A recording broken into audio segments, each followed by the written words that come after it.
this session we will discuss about the topic becoming a World Heritage Site. म्हणजेच जागतिक वारसा स्थळ कसं ठरतं याविषयी आपण या सत्रामध्ये चर्चा करणार आहोत. There are 5 steps in becoming a World Heritage Site. म्हणजे वर्ल्ड हेरिटेज साईट जागतिक वारसा स्थळ ठरवण्याचे 5 टप्पे आहेत. And which is that? The first of which is for a country or a state party to take an inventory of its significant cultural and natural sites. म्हणजे त्यातली पहिली गोष्ट आहे first of which is for a country or a state party. त्या देशाला किंवा त्या राज्यपक्षाने आपल्याकडे लक्षणीय अशा सांस्कृतिक आणि नैसर्गिक स्थळांची संपूर्ण यादी तयार करणं ही झाली पहिली पायरी. First of which is for a country or a state party to take an inventory of its significant cultural and natural sites. म्हणजे जे महत्त्वपूर्ण कल्चरल आणि नॅचरल साईट्स आहेत त्यांच्याविषयी अधिक काय म्हणूया त्यांची यादी तयार करणं ही पहिली गोष्ट आहे. This is called the tentative list and it is important because nominations to the world heritage list will not be considered unless the nominated site was first included on the tentative list. म्हणजे याला तात्पुरती किंवा प्रायोगिक यादी असं देखील म्हणतात. It is called as tentative list and it is important because आणि ती महत्त्वाची काय why that tentative list is important. The tentative list is important because the nomination to the world heritage list will not be considered. म्हणजे ही यादी एवढी महत्त्वाची आहे कारण यातील नामांकित स्थळांचा जर प्रथम या प्रायोगिक यादीमध्ये समावेश नसेल तर जागतिक वारसा यादीसाठीच्या नामांकनामध्ये तिचा विचार केला जात नाही. Are you getting? The list will, if it will not be in the list, then it will not be considered unless the nominated site was first included in the tentative list. Now next, countries are then able to select sites from the tentative list to be included on the nomination file. म्हणजे त्यानंतर प्रत्येक देश आपल्या प्रायोगिक यादीतून नामांकित फाईलमध्ये समाविष्ट करण्यासाठी काही स्थळे निवडतो. प्रत्येक देश ते निवडतो. The third step is to review the nomination file by the advisory bodies consisting of the international council of monuments and sites and the world conservation union who then make recommendations to the World Heritage Committee. तिसऱ्या टप्प्यात काय होतं की जागतिक स्मारके आणि स्थळे परिषद म्हणजेच international council on monuments and sites दिलं तिथे आणि जागतिक संरक्षण संघाच्या म्हणजेच वर्ल्ड हेरिटेज कमिटीच्या 2 सल्लागार समित्या या नामांकन फायलींचे परीक्षण करतात आणि जागतिक वारसा समितीकडे आपल्या शिफारशी पाठवतात. The world heritage committee meets once a year to review these recommendations and decide which sites will be added to the World Heritage List. आता काय होतं बघा तर जागतिक वारसा समिती जी आहे the world heritage committee meets once a year.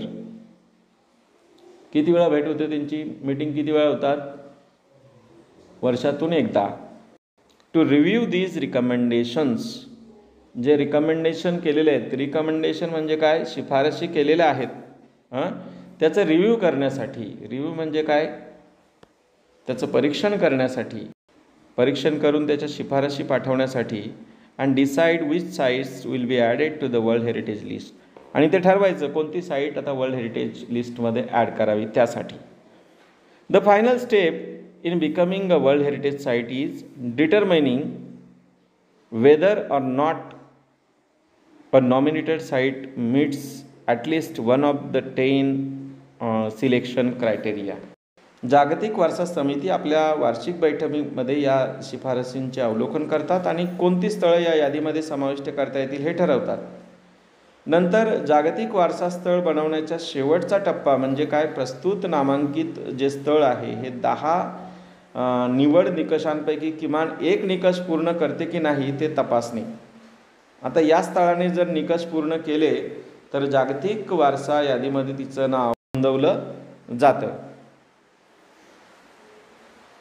आता ज्या स्थळाने हे सर्व निकष जे आहे 10 पैकी एक निकष जर पूर्ण केला, 1 of 10 selection criteria, if the site meats this criteria it can be inscribed on the world heritage list. मग त्याचा समावेश वर्ल्ड हेरिटेज लिस्टमध्ये होतो जागतिक वारसा स्थळांमध्ये. Once a site goes through this process and is chosen it remains the property of the country on whose territory it sits, but it also becomes considered within the international community. एखादं स्थान या प्रक्रियेतून निवडलं गेलं तर ते ज्या भागात आहे त्या देशाची मालमत्ता तर असतंच, परंतु आंतरराष्ट्रीय समुदायाचाही महत्त्वपूर्ण भाग म्हणून ते गणलं जातं. आता जागतिक वारसा स्थळांचे प्रकार पाहूया आपण. Types of the world heritage sites. कोणकोणते टाईप्स आहेत त्याचे वर्ल्ड हेरिटेज साईट्सचे ते आता पाहूया आपण. As of 2009 there are 890 world heritage sites that are located in 148 countries. किती देशांमध्ये आहेत ते लोकेटेड? 148 कंट्रीज, 148 देशांतील. ॲज ऑन 2009 म्हणजे 2009ला there are 890 world heritage sites. 890 world heritage sites होत्या. 689 of these sites are cultural and include places like the Sydney Opera House in Australia, the historic center of the Vienna in Austria. 689 of these sites are cultural. त्या सांस्कृतिक स्थळं आहेत त्या याच्यातील. 148 देशांमध्ये स्थित असलेली 890 जागतिक वारसा स्थळं आहेत आणि त्यातील 889 स्थळं जे आहेत ते सांस्कृतिक आहेत, ज्यामध्ये which include the places like Sydney opera house in Australia and historic centre of the Vienna in Austria. ऑस्ट्रेलियातील सिडनीचं ओपेरा हाऊस आणि ऑस्ट्रियातील व्हिएन्ना येथील ऐतिहासिक जे हेरिटेज सेंटर आहे, हिस्टॉरिक सेंटर आहे, येथील जे ऐतिहासिक केंद्र म्हणजेच हिस्टॉरिक सेंटर आहे याचा समावेश यामध्ये होतो. 170 are natural and feature such locations as the US Yellowstone and Grand Canyon national parks. आता त्यातील 176 ज्या आहेत तर त्या नॅचरल प्लेसेस आहेत, नैसर्गिक आहेत. उदाहरणार्थ अमेरिकेतील येलोस्टोन आणि ग्रँड कॅनन नॅशनल पार्क यांचा त्यामध्ये समावेश होतो. 25 of the world heritage sites are considered mixed. आणि ज्या 25 ज्या वर्ल्ड हेरिटेज साईट्स आहेत त्या मिक्स आहेत, that is natural and cultural. त्याच्यामध्ये Peru's Machu Picchu is one of these. Italy has the highest number of world heritage sites with 44. म्हणजे साधारणपणे आपण जर विचार केला तर 25 या संमिश्र आहेत जागतिक वारसा स्थळ. पेरूचं माचू पिच्चू त्यापैकी एक. इटलीमध्ये सर्वाधिक म्हणजे 44. Italy has the highest number of world heritage sites. How many? 44. इटलीमध्ये 44 साईट्स आहेत वर्ल्ड हेरिटेज साईट. आपल्याकडे आता जस्ट रिसेंटली पण एक झालं, कोणतं माहिती आहे का? तेलंगणातील रामप्पा टेम्पल. तुम्ही लिस्टमध्ये बघू शकता, दुसरा एक वर्ल्ड हेरिटेज साईट याच्यामध्ये प्लेलिस्टमध्ये तो व्हिडिओ आहे, तो पाहू शकता तुम्ही. Why it was declared and what are its features. So we will come to know more about the world heritage. India has 36 means 28 cultural, 7 natural and 1 mixed world heritage sites. आता त्याच्यामध्ये वाढ झाली असेल कदाचित, पण 2009ला एवढ्या होत्या. The World Heritage Committee has divided the world's countries into 5 geographic zones, which include Africa, Arab states, and the Asia Pacific, including Australia and Oceania, Europe and North America, Latin America. Fifth is Latin America and Caribbean. So these are the World Heritage. These are the countries. So the World Heritage Committee has divided the world countries into these 5 geographic zones. First of which is Australia, then Arab states, then third one is Asia Pacific, including Australia and Oceania. Fourth is Europe and North America, and fifth is Latin America and Caribbean. So these are the 5 geographic zones. Then we will see the World Heritage Sites in danger. म्हणजे धोक्यात आलेली जागतिक वारसा स्थळं आहेत त्याविषयी आपण आता चर्चा करूया.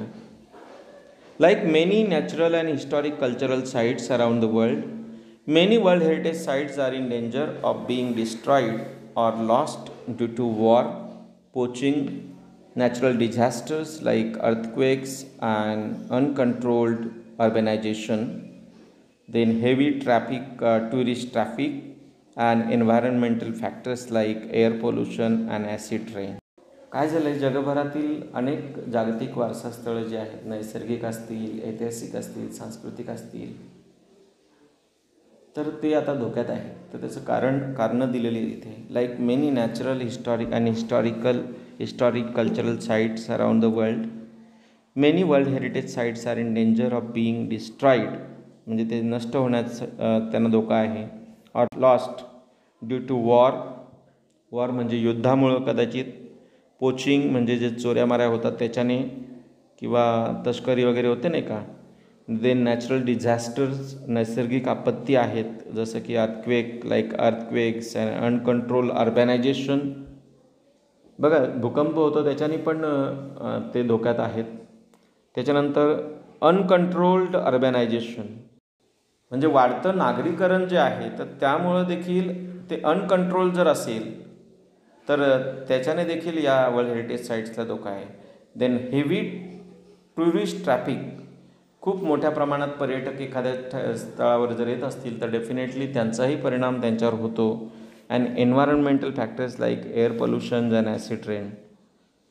आणि जे पर्यावरणीय घटक आहेत, कोणते कोणते पर्यावरणाचे घटक आहेत की एअर पोल्युशन असेल, हवेचं प्रदूषण आहे, ॲसिड रेन होतं, म्हणजे बऱ्याच ठिकाणी ॲसिड रेन झाल्याकारणानं काय होतं की ती जी वास्तू आहे ते जर मार्बलचं वगैरे असेल, जसं ताजमहल आहे, ताजमहल आपण बघतो तो थोडासा कालवंडला होता. का बरं कालपट पडला होता? त्याचं कारण होतं तर तिथे पडणारं पावसाच्या पाण्यामध्ये, तिथे जे मोठ्या प्रमाणात जे प्रदूषण झालेले आहे दिल्ली आणि त्या परिसरामध्ये, आग्र्याच्या परिसरामध्ये, तर त्याचा इम्पॅक्ट असा होतो की जेव्हा पाऊस पडतो तिथे, तर पाऊस पडताना तो पाऊस आपल्यासोबत हवेमध्ये मिक्स असलेले जे काही वायू असतील किंवा ते कण असतील त्यांचे, जे प्रदूषणकारी घटक आहेत, तर ते त्याच्यामध्ये त्या पाण्यामध्ये मिक्स होतात, त्याची रासायनिक अभिक्रिया होते आणि ते पडतं. त्याच्यावर पडल्यानंतर मग त्याचा आकारामध्ये थोडेसे बदल होऊ शकतात, किंवा